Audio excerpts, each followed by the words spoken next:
ba na ang Dome of the Rock ay sagrado lamang sa mga Muslim? O may iba pang relihiyon na kumikilala dito bilang isang banal na lugar?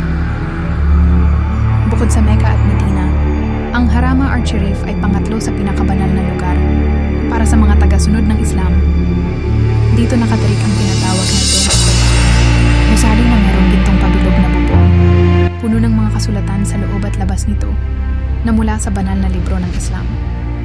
Pinaniniwala ang lugar kung saan umakyat sa langit ang propetang si Muhammad sa kanyang night journey.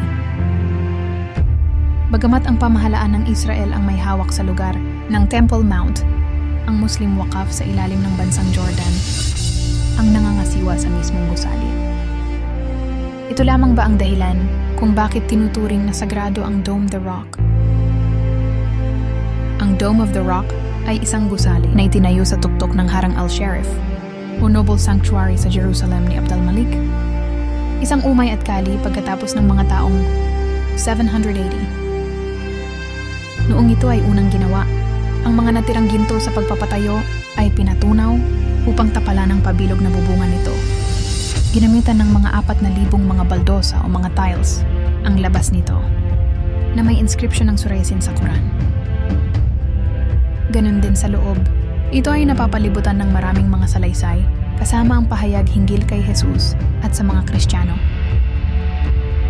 Ilang daang taon ang nakalipas, noong ang dome ay napinsala ng mga lindol at ang mga pagbabago sa panahon. Maraming beses na itong pinagawa at inayos, katulad ng mga taong 1955 sa pamumuno ni King Hussein ng bansang Jordan at mga 1994 nung pinalitan ang mismong dome na bakal na tinubol sa ginto na makikita ngayon.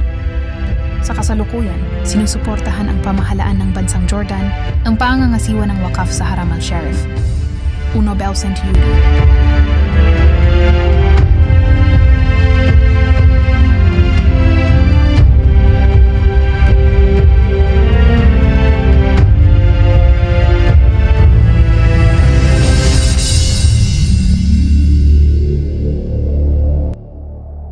Ang Mausoleum of Sulaiman na malapit sa Golden Guide. Dito pinaniniwalaang namatay si Haring Solomon. At ang Cotton Merchant's Guide, papasok sa lugar ng Haram Al-Sharif. Subalit kaila sa marami na ang Dome of the Rock ay hindi isang mosque. Ayon sa Khan Academy, bagamat marami ang nag-aakala na ito ay isang mosque ng mga Muslim, ang tunay na dahilan bakit ito ginawa ay pinagdedebatihan pa rin hanggang ngayon ang mga scholars. Ito rin halos ang sabi sa Islamic landmarks na ito ay hindi tinayo bilang isang mosque, subalit para sa sagradong bato kung saan pinaniniwala ang umakyat ang propetang si Muhammad patungo sa langit. Ganon din naman ang sabi ng Kantara Mediterranean Heritage na posible raw na ito ay tinayo para ibahay sa loob ang tinaguriang foundation stone o ang sagradong bato upang ikayatin ang mga sumasamba sa Mecca o sa Makkah na pumunta na lang sa Masjid Al-Aqsa dahil sa ibang kalif ang namumuno sa Saudi Arabia noon. Ang sagradong bato ay nagsisilbing palatandaan ng gabing naglakbay ang propeta.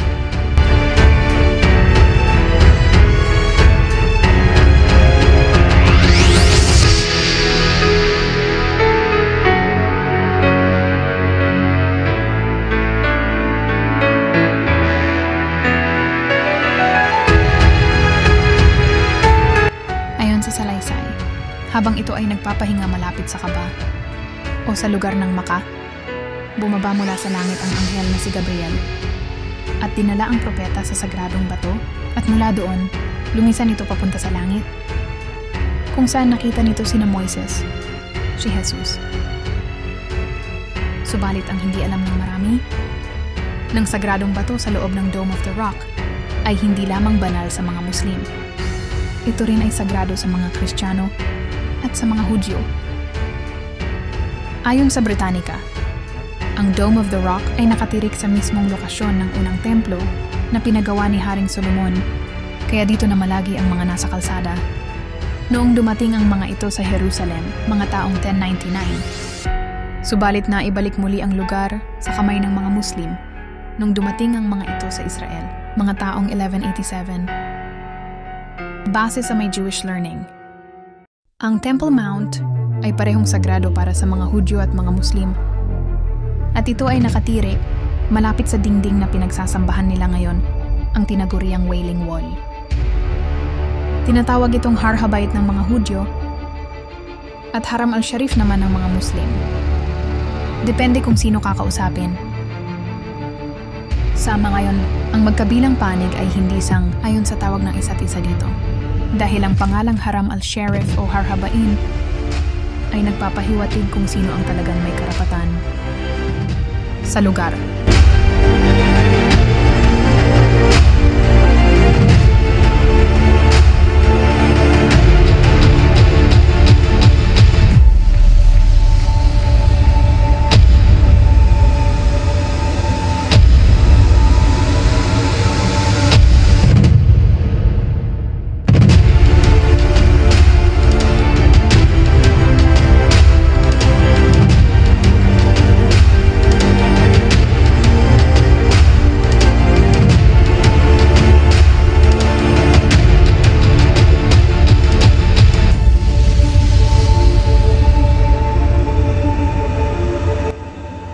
Sagradong bato ay pinaniniwalaan ng mga Hudyo na lokasyon kung saan muntik nang ialay ng propetang si Abraham, ang kanyang anak sa Panginoon. At ito rin ang mismong lokasyon ng pinakabanal na silid sa templo ni Haring Solomon na winasak ng mga Babilonya noong mga ito ay nanako. Ganun pa man, mga Muslim lamang ang pinahihintulutang pumasok sa Dome of the Rock. Kaya naman hanggang ngayon, ang Haram al-Sharif ay napaka-kontrobersyal na lugar para sa mga Muslim, Hudyo at mga Kristiyano. Isa sa mga dahilan ng pagtatalo ay ang balak ng mga Hudyo na itirik muli ang templo ni Haring Solomon sa lugar. Ngunit ito ay tinututulan ng mga Muslim. 3 sa pinakamalaking relihiyon sa buong mundo ang naniniwala na isa sa mga ito ang tunay na may karapatan sa lugar, depende kung sino ang tatanungin. Kaya naman ang kapayapaan sa lugar ay hindi permanenteng makamtan kahit ilang libong taon na ang nakalilipas mula nang itayo ang Dome of the Rock. Marahil ito ay pangitain na marami pang kaguluhan ang masasaksihan sa hinaharap. Hindi ba maaaring magkasundo ang 3 sa pinakamaimpluwensyang relihiyon sa kasaysayan upang mabago ang masalimuot na takbo ng ating mundo? Marahil ang kasagutan ay nakasaalang alang sa kabutihan ng puso ng bawat nilalang. Ang Dome of the Rock ay sagrado hindi lamang sa mga Muslim, ngunit pati na rin sa mga Hudyo at mga Kristiyano. Bukod sa Mecca at Medina, ang Harang al-Sharif ay pangatlo sa pinakabanal na lugar para sa mga tagasunod ng Islam. Ito ang pinaniniwalaang lugar kung saan umakyat sa langit ang propetang si Muhammad sa kanyang night journey.